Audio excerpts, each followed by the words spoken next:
And finally to Madagascar, a country which historically has served as a melting pot of African, Asian and European cultures.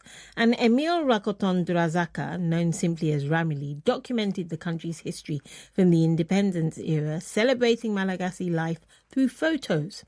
Well, thought of as the grandfather of Malagasy photography, he passed away in 2017. But now the Hakanto Contemporary Art Space in Antananarivo is showing his portraits of ordinary people and everyday life in a major retrospective.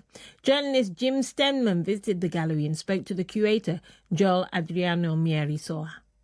Actually, Ramili is an amazing photographer, and he's an amazing artist because he was a photographer and he was also, kind of an aesthetic politician or poetic politician. The independence of Madagascar was actually like in 1960. And just after that, for me, Ramili is actually the first photographer who changed the vision of photography.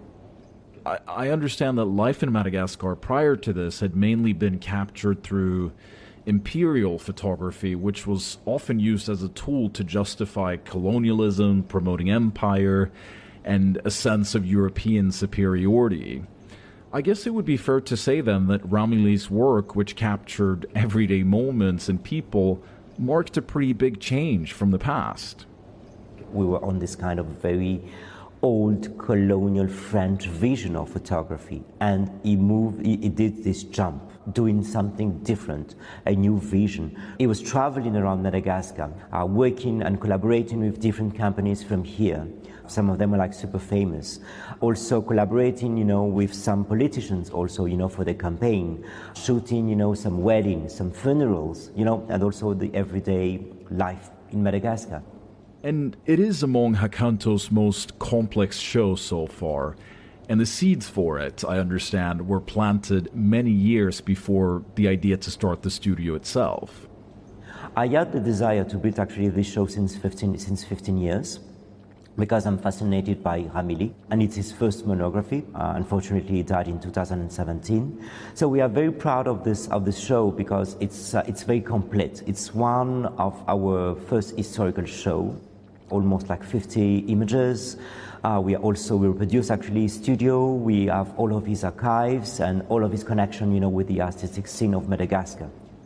I think seeing the recreation of his photo studio with all the original equipment almost feels like peeking into your grandfather's workshop in a sense, which I guess could really resonate with the next generation, especially up-and-coming artists that you're helping to groom through this studio.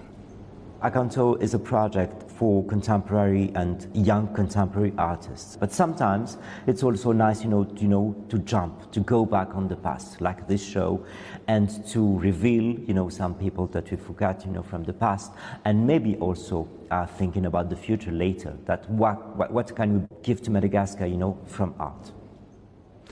And connecting back to Ramili, how can this exhibition and his career more broadly serve as a platform for inspiring the next generation of Malagasy talent? It's one of the world's poorest countries, but you are working to support, I understand, at least a handful of artists, either studying abroad or trying to develop their craft in different ways. It's very interesting, actually, and I'm very proud of this. When we open some shows and suddenly, some young artists are coming and they are like presenting us, their work, insisting if they can be part of the next show or if we can collaborate together. From those people and from those situations, I think Hakanto is already a success, and especially, for the young people.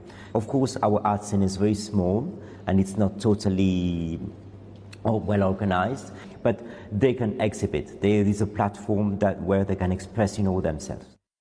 And that's Joel Adriano Mierisoa, curator at the Hakanto Contemporary Art Space in Antananarivo, celebrating the life and work of the photographer Ramili.